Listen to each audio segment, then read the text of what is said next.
Hello everyone, this is the Historiographer. Today, in collaboration with Stoic historian, we will explore the fascinating life and times of the man that nearly brought the world to nuclear annihilation, a revolutionary that exported communism worldwide.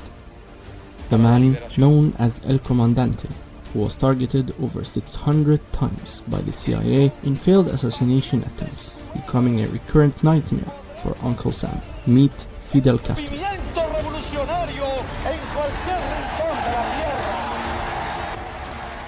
Fidel Castro was born on August 13, 1926, near the city of Biran in eastern Cuba. He was the third of 6 children, including his famous 2 brothers, Raúl and Ramón. His father was a wealthy sugar plantation owner originally from Spain, mostly doing lucrative business with the American-owned United Fruit Company, which was a dominant agricultural force in the Caribbean and Central America at the time. Being educated in private Jesuit schools, Castro grew up in wealthy circumstances, thanks to his father's business despite the overall poverty of Cuba. From an early age, Castro showed intellectual prowess, yet he was more interested in sports than studies. Nevertheless, Castro completed his secondary studies in 1945, hence enabling him to enter law school at the famed University of Havana. There, Castro was introduced early on to the complex world of politics. Admitting he was quote-unquote politically illiterate, Fidel became a voracious reader, immersed in the climate of Cuban politics, dominated by a mixture of Cuban nationalism,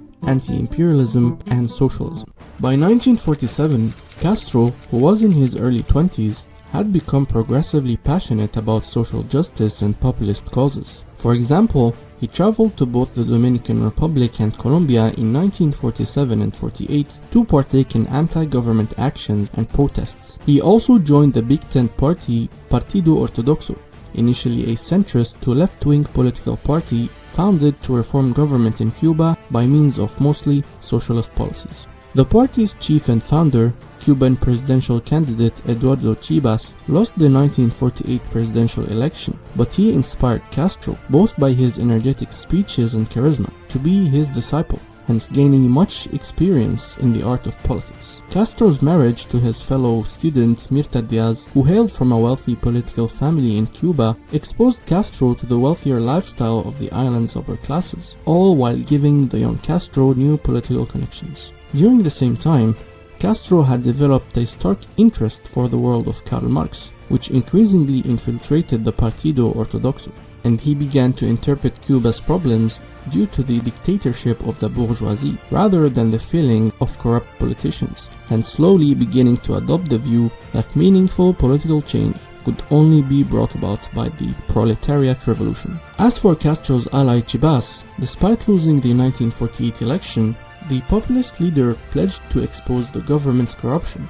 and warned the people of Cuba about the ambitious general Fulgencio Batista, a former president who was plotting a return to power by all means. Yet, all warnings fell on deaf ears. As a result of political pressure, in 1951, Chivas shot himself, and just a year later, in March 1952, the inevitable had occurred. Indeed, a coup led by General Fulgencio Batista's government recognized, and they worked hand in hand to enrich the already wealthy upper class and serve foreign interests, mainly America's, at the expense of the already poverty-stricken lower classes comprised majoritarily of sugar plantation farmers. In response, Castro and fellow members of the Partido Ortodoxo, now a radicalized party with increasing left-wing and communist tendencies, organized the group they called the Movement and planned a rebellion. On the fate-changing day of July 26, 1953, Castro and nearly 150 of his comrades infamously attacked the Moncada military barracks outside of Santiago de Cuba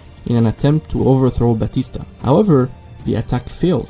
Castro was captured and he was sentenced to 15 years in prison.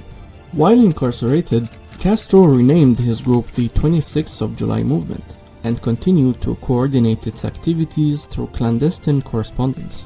In a rather disastrous political move by Batista, Castro and his compatriots were released in 1955 under an amnesty deal. This allowed Castro to travel with his brother Raúl to Mexico, where they meticulously continued to plan for their impending revolution. In Mexico, Castro met with other Cuban exiles as well as the soon-to-be famous Argentinian rebel Che Guevara, an uncompromising communist revolutionary who, via his explorations in Latin America, believed that the plight of Latin America's poor could only be ended through means of violent revolution. Sharing the same goals, Che joined Castro's group and became an important confidante, helping Castro to shape his political beliefs. On December 2, 1956, Castro returned to Cuba with a mere 80 insurgents, aboard the famous ship the Granma, landing on southern Cuba near the city of Manzanillo.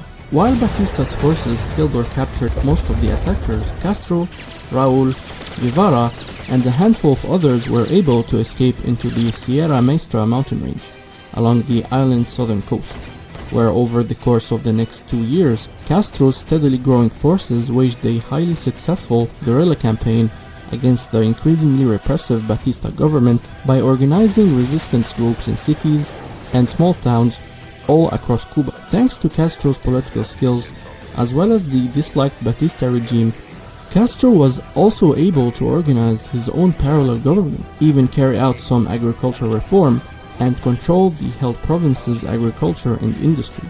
Yet, the guerrilla war would not last long. Seeing a demoralized opponent, and beginning in 1958, Castro and his forces undertook a historic feat of military campaigns to capture and hold key areas throughout Cuba. Due to a massive loss of popular support as a result of his brutal policies, low military morale, and significant desertions, Batista and his government finally collapsed under Castro's immense pressure, and in January 1959 fled to the Dominican Republic. At the young age of 32, Castro had successfully concluded his military campaign to take control of Cuba. A provisional government was created, quickly gaining the recognition of foreign powers. Rapidly, Castro arrived in Havana to cheering crowds and assumed the post of Commander-in-Chief of the military. Later that year, Fidel was sworn in as Cuba's prime minister, where he executed thousands of his political foes in front of public trials. As the new de facto leader of Cuba, Fidel implemented revolutionary reforms by nationalizing factories and plantations to try to end U.S. economic dominance on the island. As a result, American companies were negatively affected, hence leading to a strain in relations between Cuba and the White House. During this time, Castro consistently denied being communist, despite the fact that his government policies resembled a Soviet-style control. Indeed, the Commander-in-Chief's government signed the notable First Agrarian Reform Act, which basically led to state land control where the farmers became but mere government workers. By the end of 1959, Castro's revolution had become more radicalized, with purges of military and government leaders, including the puppet president, Urrutia, and the suppression of any media critical of Castro's policies, thus firmly establishing the revolutionary as the main strongman on the tropical Atlantic island. Crucially, Fidel's government began to establish relations with America's arch-nemesis, the Soviet Union. For example, in 1960, Cuba signed a trade agreement to buy oil from the Soviet Union, as well as to establish diplomatic relations. When U.S.-owned refineries in Cuba refused to process the oil, Castro nationalized them. Washington retaliated by slashing Cuba's vital import quota on the profitable sugar market, hence beginning what would become a decades-long troubled relationship between the two countries, where the U.S. would try to get rid of Fidel, the thorn of its vulnerable side, a thorn just a handful of miles away from the Floridian coast, with hundreds of assassination attempts. The year, 1961, was pivotal in Castro's relationship with Uncle Sam. This was because, in January of that year, U.S. President Eisenhower annulled any and all diplomatic relations with the Cuban government. In response, Castro formally declared Cuba a socialist state. By April of 1961, the newly elected JFK reluctantly approved a prearranged plan by his predecessor that would go down in history as one of America's most embarrassing scandals, the Bay of Pigs invasion. Indeed, some 1,400 American-trained Cuban exiles invaded Cuba at the remote Bay of Pigs location in an attempt to overthrow El Comandante's regime. The expedition resulted in a fiasco, with hundreds of the attackers being killed by the higher-motivated Cuban revolutionary forces, while the rest were taken prisoner.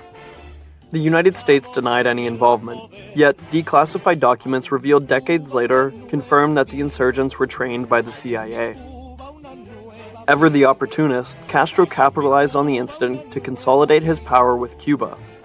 For example, the Comandante announced an end to democratic elections in Cuba, denounced American imperialism, and, to add insult to injury, Castro declared himself a Marxist-Leninist and announced that the Cuban government was adopting communist economic and political policies. Essentially, Fidel's Cuba became a communist bulwark just a few miles from the shores of the capitalist hegemon, the US. In retaliation, in early 1962, the Kennedy administration imposed a complete economic embargo on Cuba. This has been part 1 of 2 on the life and times of Fidel Castro, where Castro's origins, rise to power, and tensions with the US were explored. Join us next week as we discover how these tensions nearly caused World War III, where Castro would play a pivotal role in the Cuban Missile Crisis. Consider subscribing to our channels as these videos take hours upon hours of work. This has been the historiographer and Stoic historian. For now, have a good one.